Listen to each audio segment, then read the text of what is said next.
The Big 12 basketball tournaments are coming back to Oklahoma City in less than a month.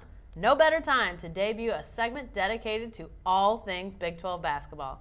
From the Dodge Sports Desk, I'm Jenny Carlson, and this is the Big 12 basketball edition of the Bedlam Nation Conversation with John Rohde. John's our Big 12 basketball writer, so there's nobody better to break down the league. We're going to talk men's hoops, women's hoops. We're going to talk about all sorts of stuff, John, but let's start with the men. There's a lot of talk about the league being a little bit down this year compared to a year when you had the national champion out of the league. Is that talk valid? Is it founded? Is it a little bit down this year? Well, with all due respect to all coaches who think it's not valid, yes, it is valid because you lost 5 draft choices from Kansas alone. They're the national champs, and it was a great year last year, Jenny. But the league is down. That doesn't mean Oklahoma's not a great team. Mm-hmm. That just means those behind them are a little bit behind last year. And the Big 12 has its national title. But it'd be quite a feat if it repeated it again this year. Yeah. Well, talking about national championship, it starts with NCAA tournament seedings and who gets in. I saw something recently that Kansas State might be one of those first teams left out. Mm-hmm. Right now they're sitting, I think, 4th or 5th in the conference. I mean, how many teams are going to get in? Is it too far-fetched to think it may only be 4 or 5 this year? Well, right now there's only 3 givens, OU and Kansas and Missouri. Missouri is playing great.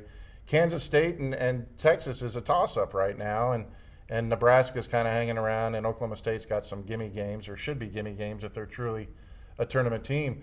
I'm thinking they'll get 4, maybe 5, 6 would be a stretch. I think people thought that with a national championship, that would help add validity, maybe get more teams in. Is that just a false premise to start with, or does that help to maybe get a 15? You can believe in something all you want to, but they do look at those RPIs, and RPIs is where Big 12 has taken a hit, both overall as a conference and individually as each team. Well, let's talk about the guy that's taken the league by storm this year, and Blake Griffin. How good is this guy? He is so good, I don't know who's second best. That's how good he is. I mean, we've argued about Tabit and Stephen Curry and Jody Meeks and now maybe DeJuan Blair from Pittsburgh.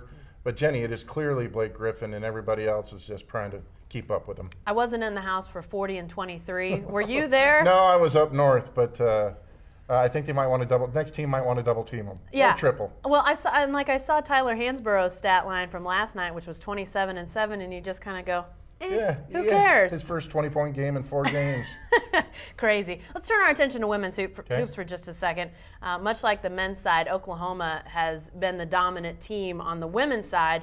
Can Oklahoma run the table in the conference this year? Well, they ran it 2 years ago, wasn't it? They went 16-0, and they have Baylor this week, Saturday in Norman. If they win that, Jenny, they're up 3 games with 3 left, I believe, or 4 left. And then it's up to them because they clearly are the best. And they're winning games. Earlier this week, they won at Tech when they were down 9 with 8 minutes left, stayed calm, just like the men's team. Mm-hmm. A lot of calm people down in Norman these days. And it wouldn't be something if the men and the women both ran the table. Right. And both could potentially, although I think the Connecticut women will have trouble losing that top spot, but both may ascend to a number 1 spot in the rankings too. Yeah, this isn't football. It's not that matters, but it is a nice reward. And OU certainly is deserving. They could get it as early as Monday if they survive down in Austin on Saturday night.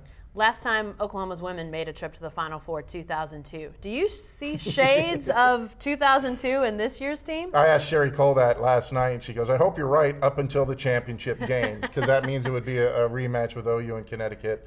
But you're right, Jenny, just like in 2002, UConn looks untouchable. Yeah. And OU is a great second-place team. But, like Sherry said, we don't have to beat them a series. We just got to beat them for 40 minutes. Yeah, that one time. Quick last question about Oklahoma State. Cowgirls are struggling a little bit this year compared to last year. Won a big game last night. Is the difference between last year and this year Andrea Riley? Is she not playing as well, or is it something else with them? Well, it's Andrea Riley, but her supporting cast isn't as strong. She is the only double-digit scorer on that team. Last night, she only took 15 shots, and 2 other people scored in double digits, and they upset Texas. Great win. Going into that game, Andrea Riley was averaging 24 shots a game. And she's the best scorer and the best player, but that's a lot of shots. Yeah, that is a lot of shots. John's going to continue to provide in-depth coverage of the Big 12 basketball scene. Be sure to check out his Big 12 page every Tuesday to follow all the news and analysis. Stay with the best coverage team anywhere at newsok.com and every day in the Oklahoman. Let's see it.